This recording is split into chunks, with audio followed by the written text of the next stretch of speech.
kabarnya siswa-siswi kelas 8? Pada hari ini kita akan belajar mengenai pengaruh interaksi sosial terhadap kehidupan sosial dan kebangsaan. Yuk kita langsung ke materinya.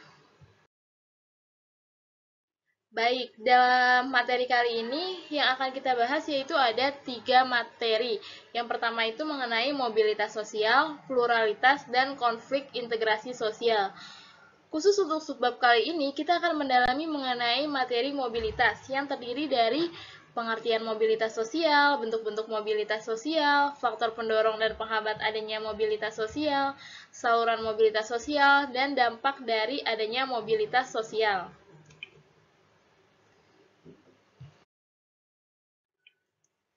Oke, nah selanjutnya di sini kita akan membahas mengenai interaksi sosial. Nah, bagaimana sih kaitannya mobilitas sosial dengan interaksi sosial? Nah, di sini teman-teman bisa melihat dulu gambar yang pertama. Nah, itu di situ dapat teman-teman lihat gambar nomor 1 itu mengenai hubungan antara satu orang dan orang lainnya di dalam satu keluarga. Lalu di gambar kedua bisa dilihat adalah interaksi antara pembeli dan penjual yang terjadi di pasar. Dan yang ketiga adalah yang biasa teman-teman lakukan pada saat masa pandemi seperti ini, yaitu pembelajaran jarak jauh. Nah, di sini ada yang sudah tahu sebelumnya interaksi sosial itu apa? Interaksi sosial di sini adalah hubungan timbal balik antara individu maupun kelompok untuk menjalin sebuah hubungan pertemanan, baik itu diskusi, kerjasama, yang ditetapkan dalam kehidupan dalam bermasyarakat. Nah, hubungan ini itu tercipta karena pada dasarnya manusia itu adalah makhluk sosial, di mana manusia itu pasti membutuhkan bantuan dari orang lain dan tidak dapat hidup sendiri. Nah, pada saat ini itu kan masa pandemi.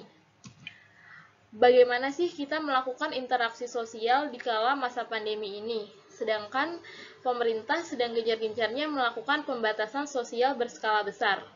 Nah, di sini teman-teman bisa mencari seluas-luasnya interaksi sosial apa yang sudah teman-teman lakukan pada masa pandemi saat ini. Salah satu contohnya, yang pertama adalah pembelajaran jarak jauh atau PJJ. Walaupun masa pandemi seperti ini, pastinya teman-teman masih melakukan PJJ. Dalam PJJ ini, teman-teman itu secara tidak langsung berinteraksi dengan guru maupun teman lainnya, walaupun sistem interaksinya itu tidak secara langsung atau tidak secara nyata, tetapi itu juga bisa disebut dengan interaksi sosial. Setelah itu, contoh yang kedua, misalnya teman-teman di rumah membantu adiknya belajar atau bermain bersama adiknya di dalam rumah. Nah, itu juga merupakan contoh dari interaksi sosial. Nah, selanjutnya kita akan membahas mengenai mobilitas sosial. Bagaimana sih hubungannya interaksi sosial dengan mobilitas sosial? Nah, mobilitas sosial ini akan terjadi jika terjadinya interaksi sosial terlebih dahulu. Jadi, interaksi sosial terlebih dahulu lalu mengakibatkan munculnya peristiwa mobilitas sosial. Nah, mobilitas sosial itu apa sih? Mari kita bahas lebih lanjut. Oke, baik, kita lanjut. Nah, di sini saya tampilkan mengenai buku atau film yang berjudul Mimpi Sejuta Dolar. Nah, di sini mungkin teman-teman bisa mencari terlebih dahulu mengenai buku tersebut atau mengenai cerita tersebut.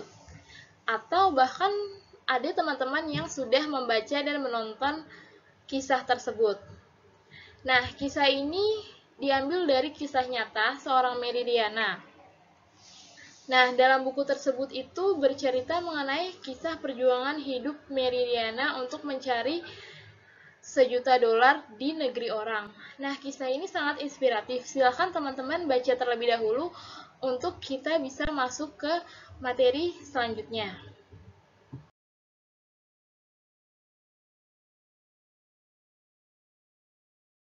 Oke.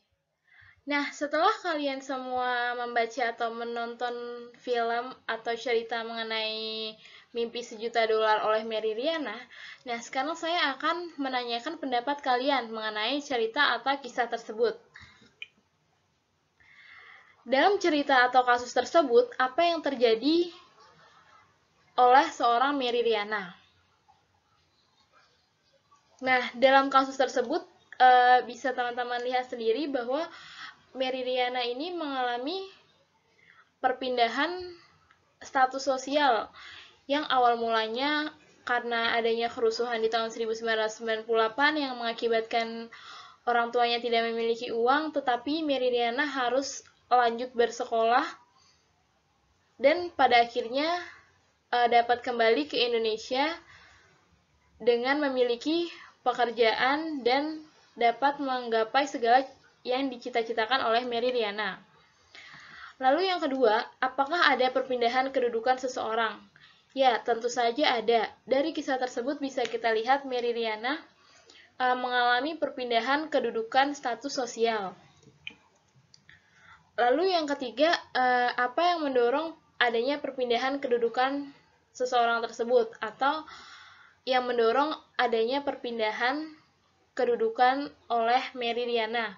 Pastinya yang mendorong itu adalah banyak faktor, diantaranya itu ada faktor ekonomi dan faktor dari dirinya sendiri yang ingin terus berusaha untuk mewujudkan segala mimpinya. Lalu yang ketiga, dampak dari adanya perpindahan kedudukan orang tersebut, atau dalam kasus ini Mary Riana, tentunya dampaknya itu adalah dampak yang positif, karena dengan semangatnya dan daya juangnya, Mary Riana berhasil untuk menggapai mimpinya. Nah, atau ada lagi dari teman-teman yang ingin memberikan pendapatnya mengenai cerita atau kasus yang kita ambil dari Mimpi Sejuta Dolar dari kisah hidup seorang Mary Riana.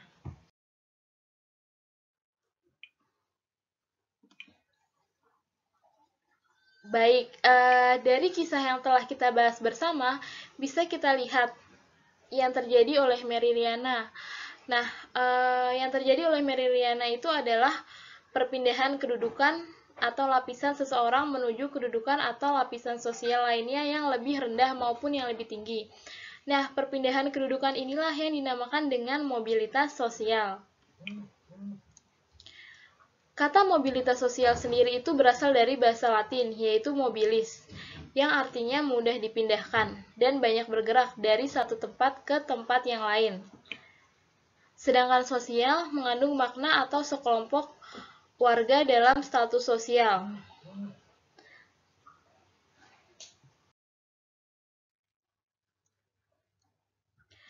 Oke, baik. Nah, selanjutnya di sini akan saya beri contoh gambar, yaitu ada 4 gambar. Yang pertama di sini contohnya itu ada seorang guru yang sedang mengajar. Lalu yang kedua ini ada juga mengenai guru yang sedang mengajar juga. Lalu yang ketiga ada seorang manajer yang sedang memimpin rapat.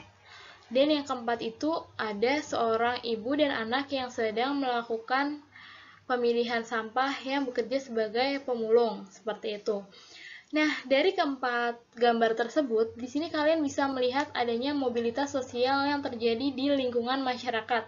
Contohnya saja, yang pertama, misalnya guru tersebut itu dari yang tadinya itu hanya guru honorer menjadi guru kontrak atau guru tetap di sekolah tersebut.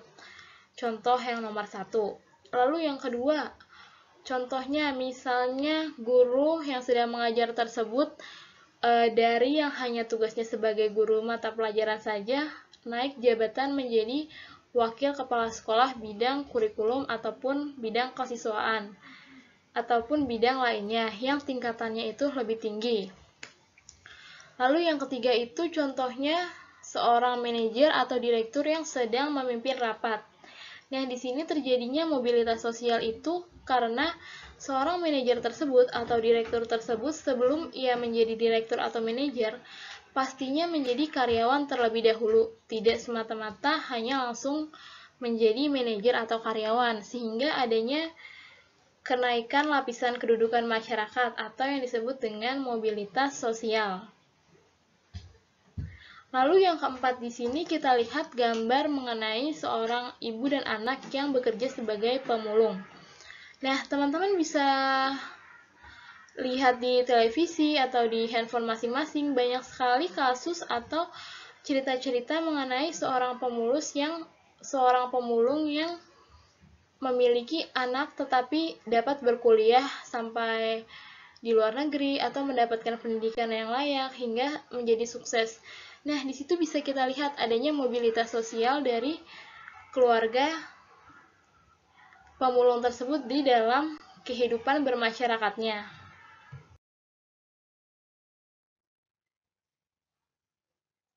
Next, di sini ada mengenai bentuk-bentuk mobilitas sosial.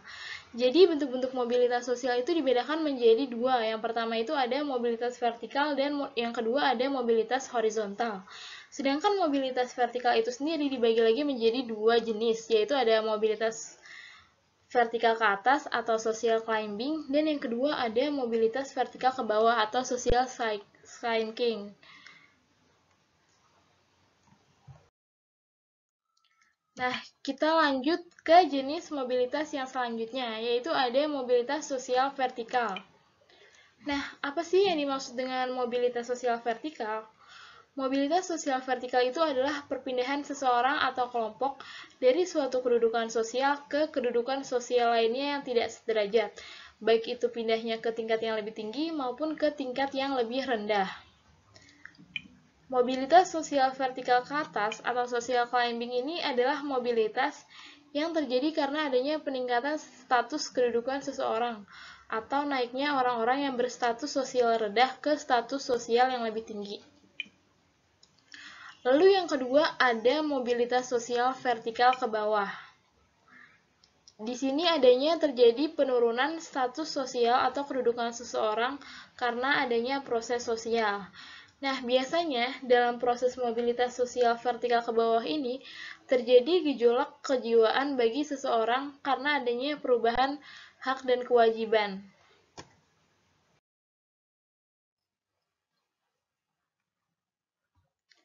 Nah, selanjutnya di sini jenis yang kedua itu adalah mobilitas sosial horizontal.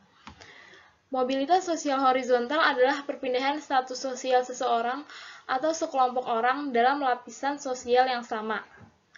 Mobilitas sosial horizontal ini merupakan peralihan individu atau objek-objek sosial lainnya dari suatu kelompok sosial ke kelompok sosial lainnya yang tingkatnya sederajat atau sama tingkatannya.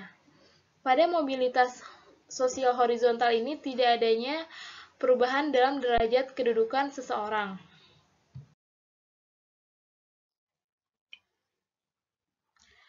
Baik, nah sekarang perhatikan kasus di bawah ini. Nah, jadi setelah ini, Miss akan berikan salah satu contoh kasus beserta gambarnya. Nah, kalian diminta untuk mengidentifikasikan apakah kasus tersebut itu masuk ke mobilitas sosial horizontal ataukah masuk ke mobilitas sosial vertikal. Oke, mari kita lihat kasusnya.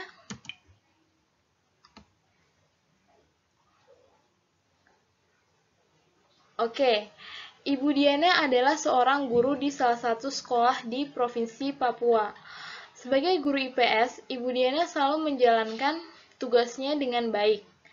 Bukan hanya sekedar mengajar IPS saja, Ibu Diana juga menjalankan administrasi guru dengan penuh tanggung jawab dan mengumpulkan dengan tepat waktu.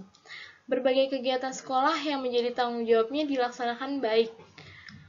Karena berbagai prestasinya, Ibu Diana diangkat sebagai Wakil Kepala Sekolah Bidang Kesiswaan.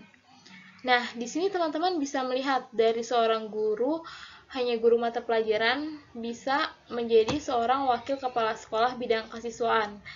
Nah, yang terjadi dalam kasus ini, bisa teman-teman identifikasi yang terjadi adalah mobilitas sosial vertikal ke atas.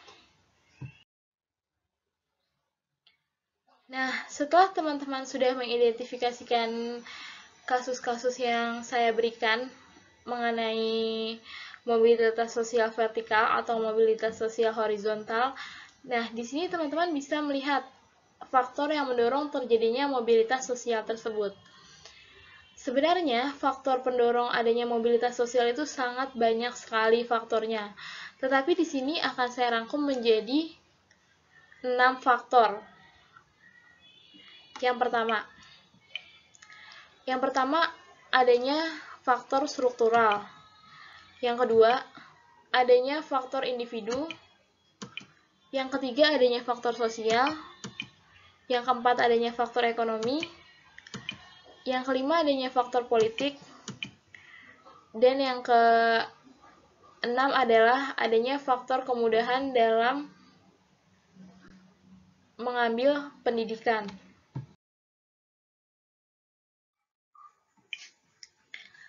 Nah, tadi teman-teman sudah melihat adanya faktor-faktor yang mendorong adanya mobilitas sosial.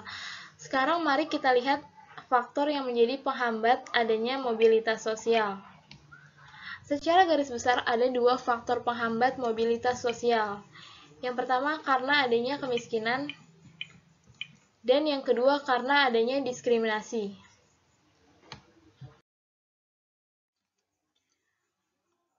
Nah, selanjutnya jika seseorang mau mengalami adanya mobilitas sosial, tentu seseorang tersebut harus memiliki saluran-saluran dalam mobilitas sosial.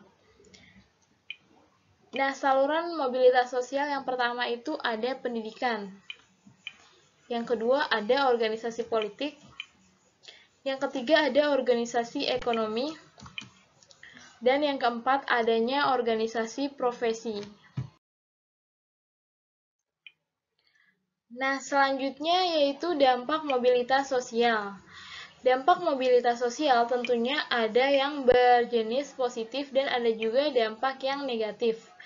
Yang pertama yang akan kita lihat yaitu dampak mobilitas sosial yang positif.